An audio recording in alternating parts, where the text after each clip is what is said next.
Telangana assembly సమావేశాలు ప్రారంభమయ్యాయి. ప్రత్యక్షంగా చూద్దాం. Sir, deemed to have been laid on the table the house.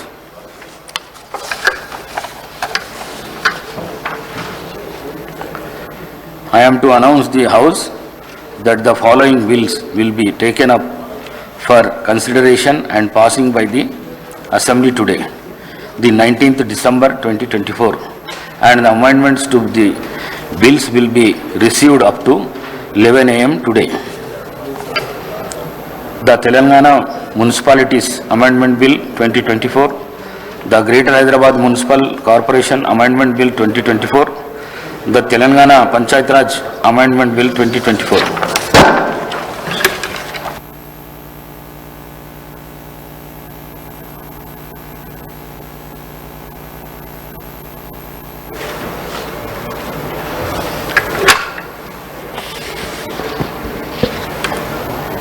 మనం ఇంతకుముందు ఎన్నోసార్లు ఈ సభలో చెప్పడం కూడా జరిగింది, బులెటిన్ కూడా ఇష్యూ చేసుకోవడం జరిగింది.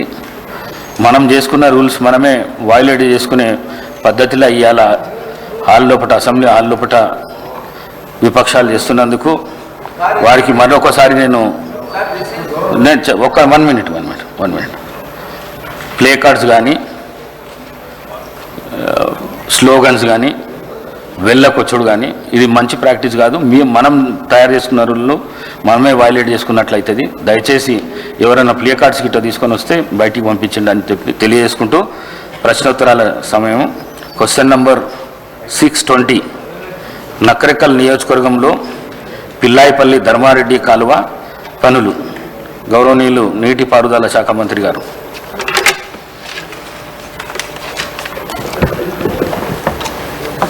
Part A, no sir.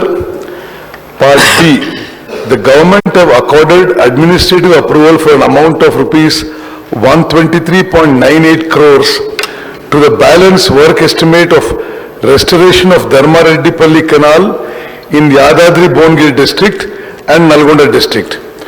The government have also accorded administrative approval for an amount of rupees 86.22 crores to the balance work estimate of restoration of Pillaipalli Canal in Yadadri-Bongir district and Nalgonda district. Part C, the above two works will be completed within 2 years.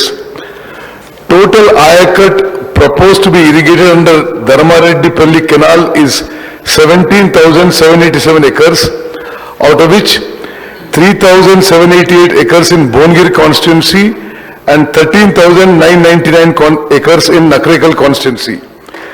Total ayakat proposed to be irrigated under Pillaipalli Canal is 22,500 acres, out of which 5,655 acres in Bongir constituency, 3,321 acres in Munugod constituency, and 13,524 acres in Nakrekal constituency. గౌరవ సభ్యులు వేముల వీరేశం గారు. ధన్యవాదాలు అధ్యక్ష. పిల్లాయిపల్లి ధర్మారెడ్డి ఈ రెండు కెనాళ్ళు మా నియోజకవర్గ ప్రజల దశాబ్దాల కళ అధ్యక్ష. దశాబ్దాల తరబడి ఈ రెండు కెనాల్ సంబంధించినటువంటి ప్రాంత ప్రజలు 1000 కళ్ళతో ఎదురు చూసినటువంటి ఒక సందర్భం అధ్యక్ష. ఇది నిత్యం ఒక ఒడవని ముచ్చట్లాగానే ఉండేది అధ్యక్ష. అధ్యక్ష, ఇందిరమ్మ రాజ్యం వచ్చి ప్రజాపాలన వచ్చిన తర్వాత గౌరవ ముఖ్యమంత్రి గారు మూసి ఆయకట్టు కింద ఉండేటువంటి కెనాళ్ళు పూర్తి చేస్తామని చెప్పిన తర్వాత గౌరవ మంత్రివర్యులు కెప్టెన్ ఉత్తమ్ కుమార్ రెడ్డి గారు, ఇరిగేషన్ శాఖ మంత్రివర్యులు యుద్ధ ప్రాతిపదిక మీద పిల్లాయిపల్లి ధర్మారెడ్డి పూర్తి